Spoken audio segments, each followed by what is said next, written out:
And you also know that all the world could not undo what God has done in you. And you have assurance. So it doesn't really matter what argument they give you. They can't undo, not in eternity, what God has done in you. And you're told, he who began a good work in you will bring it to completion. When? At the day of Jesus Christ. At the unveiling of Christ within you. Any other questions, please? What was this indicator? A fish coming out of the water and embracing someone. A fish coming out of the water and embracing someone? Well, first of all, the fish has always been the symbol of Christ. Water has been the symbol of truth, psychological truth. And so if the fish comes out, man, I wouldn't say has ceased to apply it psychologically, but he's going to turn it now into wine. As you're told in Timothy, drink no more water, but use a little wine for your stomach's sake and your many infirmities. In other words, it doesn't mean I will stop drinking water.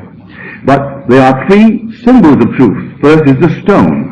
That's the literal fact that is difficult to digest. Man can't understand it. For the stories are all parables. They're all allegories.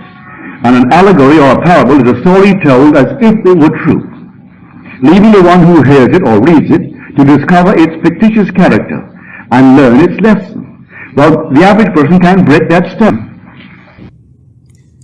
Hello, my beautiful brothers and sisters. Welcome back to the Revelator. I wanted to share with you all a dream that I had. The clip that I included in the beginning is a lecture of Neville Goddard's. And I was listening to that lecture when I realized that I had had a dream that was similar to what was being spoken about in this lecture. Initially, I was not going to share this one. This was something that I was going to keep to myself. But in remaining pliable and in listening for guidance and direction, I'm being pressed to share this. So I'm going to share this with you. And knowing myself, I wrote down the date that I first heard this lecture. I was not able to locate that at the time of the recording. I have a lot of things that I have written down, so it was just a lot trying to weed through it. But if I come across it at any point in time, I will revise the detailed about section and then I'll add that date in there. But as it stands, the date of the dream was December 9th of 2019.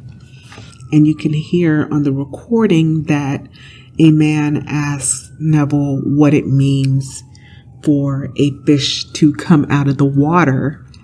And I think he says to embrace someone. Well, my dream wasn't quite an embrace. It was a little bit disturbing, to be honest with you. In the dream, I was at work, up front in a place at work, and there were chairs all along the wall. There was music playing. I was sitting up there relaxing. And when I was sitting there, there came by an animal that was like a dog and one that was like a cat and kind of like a ferret at the same time. And then there was this fish. When the fish comes by, the fish comes up to me and grabs my hands and sucks both of my hands and my arms into its mouth. And it just did not want to let go. I couldn't get my hands or my arms out of its mouth. I tried to pull and it loosened up just a little bit. And right when it loosened up, the fish sucked back really tightly and sucked my hands and my arms back into its mouth. I couldn't get away and I couldn't get it out for anything. And I remember that in my dream, I was making moaning noises. I was trying to talk, but my words just weren't coming out coherently. And I'm sure probably everyone's had dreams to where you're trying to talk in your dreams and your words just aren't coming out, or your mouth is moving, but your voice is not working. It was that kind of thing. So I was trying to ask for help, but the words weren't coming out. So I was moaning. And I remember that when I woke up that I was moaning when I woke up, making the same noises that I was making in my dream. I have to say that when the fish was sucking on my hands and arms, and it was an extremely powerful motion, it didn't hurt. It wasn't anything that was painful. It was just a bit disturbing. Think about it. It was just a bit disturbing. Well, is it not strange for a fish to be, first of all, in a building, out of water? And when Neville answers the question of this gentleman in the audience, he says that, like, it has a reference to turning water into wine. Well, I was also given a couple of scriptures that came to mind when I thought about this. And Mark 1:17 and Matthew 4:19, where Jesus says, "Come, follow me, and I will send you out to go fish for people," where he says that I will make you fishers of men. Luke 5:1-11, and this is from the Revised Standard Version. While the people pressed upon him to hear the word of God, he was standing by the lake of Gennesaret. And he saw 2 boats by the lake, but the fishermen had gone out of them and were washing their nets. Getting into one of the boats, which was Simon's, he asked him to put out a little from the land. And he sat down and taught the people from the boat.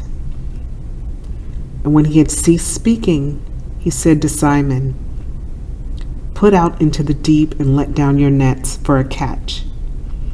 And Simon answered, "Master, we toiled all night and took nothing. But at your word, I will let down the nets." And when they had done this, they enclosed a great shoal of fish. And as their nets were breaking, they beckoned to their partners in the other boat to come and help them. And they came and filled both the boats so that they began to sink. But when Simon Peter saw it, he fell down at Jesus' knees, saying, "Depart from me, for I am a sinful man, O Lord." For he was astonished, and all that were with him, at the catch of fish which they had taken. And so also were James and John, sons of Zebedee, who were partners with Simon. And Jesus said to Simon, "Do not be afraid. Henceforth you will be catching men." And when they had brought their boats to land, they left everything and followed him.